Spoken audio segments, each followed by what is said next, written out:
Hey guys, George here from the F1 Chronicle, and today on 5 Minutes With, we have Christian Mansell, F3 ART Grand Prix. Welcome, Christian. For those that don't know, this is a brand new series where we spend 5 minutes or so with a motorsport star to ask them some interesting questions. And where else am I going to start other than by asking, as a diabetic racer, can you please walk us through how this affects your race preparation, your time in the car, and your cool down after the race, etc.? Well, I mean, great question. It affects every aspect of that. I mean, the beginning of the sort of process starts on the Wednesday, really.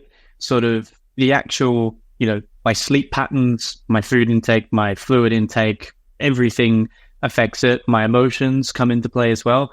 Obviously, being on the start grid, you get a bit nervy, as we all do. That affects it as well. So it's actually, it's a big process, but also very doable, very, very easy to replicate. And we've sort of found things that work, foods that work, funnily enough. On a race weekend, I have beans on toast literally every morning for breakfast. I know, I love it. I love beans on toast. Funnily enough, I actually had it for breakfast this morning. So that sort of tells you what you need to know. But the process is insulin timing is very, very key. So insulin brings your blood glucose down, the reading. And obviously you don't want that to drop to a critical level while you're in the car, because obviously that would be terrible. You would have to box and then, race, practice, quali. So what we do is I normally have breakfast quite early. So the insulin's in my system for around an hour and 15 minutes, we've figured out. And we need to make sure that, when I'm sort of warming up, like bands, neck, that kind of warming up to get in the car, the insulin is gone. It's out of my system. It's done its job. I've had breakfast. It's had its spike, come back down to a normal level. We're on here. And now it's, now it's in the second phase where we start to go, right, where are we now that the insulin is out? Do we need a Lucozade? Do we need a banana? Do we need both? Because that happens sometimes. Because I mean, more so than not, the more nervous I am, the more my numbers will drop until it goes to a point where if I'm, funnily enough, my first race in F3 in Hungary back in 2022, we actually noticed that, because I was so nervous, it just skyrocketed just because the actual nerves had taken over from the adrenaline of the, oh my God. And then it's sort of, we were a couple, we have glucose jelly beans as well. So I was having the jelly beans and all of a sudden on the Dexcom graph, which is what we use to monitor my numbers, it's the continuous glucose monitor device. It just was like a slingshot. So you can learn a lot, and I can guarantee in saying this, you learn every single time I go on track, like different emotions, different things that are happening on track. Say, someone had a big shunt, sometimes there can be a bit of a spike because it's like, oh, but they're all right. So it's like, different emotions affect different, scenarios. Quite good example, race 2 in Bahrain this year, beach race, obviously was, coming through the pack in the opening stage of the race, and then just really settled down in that final sort of stage. Well, my numbers just did that the whole time.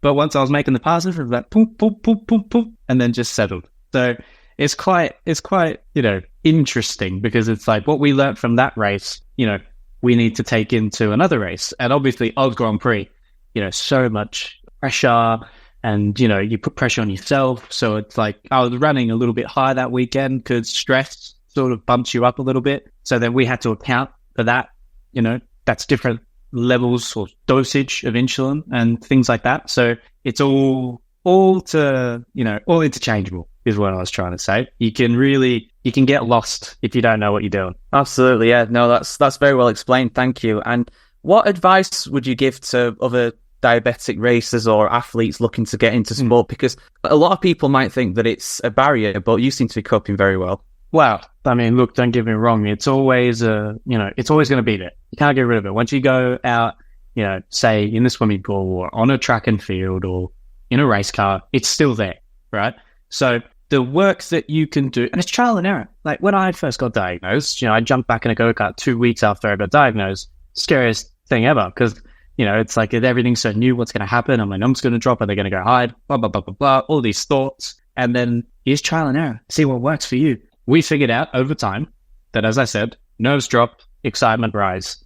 So learning that, the basics that I got from driving that go-kart almost good 5 years ago, I still use today. It's that same principle. So, you know, say for a runner who's doing long distances, right? He or she could get a massive adrenaline spike at the start of the race. So then they've got to manage that throughout. And whether I see these, the marathon runners, they have the sort of the things that they carry with them.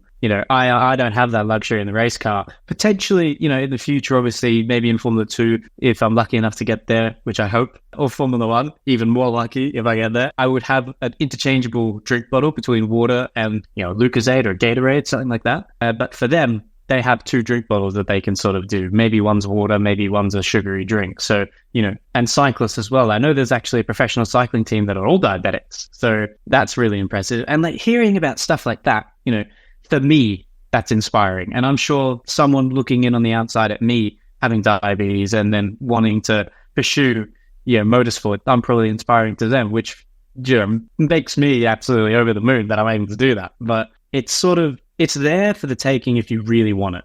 It's going to be hard because it is very hard because, through no fault of my own, I have to work harder than everyone else to even, get there and make sure that I'm healthy and fit. So by default, I'm always doing double time on everyone else, which makes me feel quite good in myself going into a race weekend because it's that little bit of extra confidence. But it is definitely there if you want it. It's not impossible to manage. We can all manage. You can talk to your endocrinologist, who is a diabetes professional, by the way. That's their medical term. And nutritionists as well. They play, food plays such a big part. And, it is there. It's there if you want it. And I want it desperately. So I will take it as much as I can. Well, hopefully this little conversation we've had with the people watching and listening to it will have potentially inspired some new athletes. You never know. But yeah, thank you very much for joining us, Christian, and best of luck for the rest of the season. Thank you, man. Appreciate it. Thank you for having me. Always welcome. Always welcome. Thank you for making the time for this. Who do you want to see on the show next? Let us know in the comments below and subscribe to the F1 Chronicle to see more content just like this.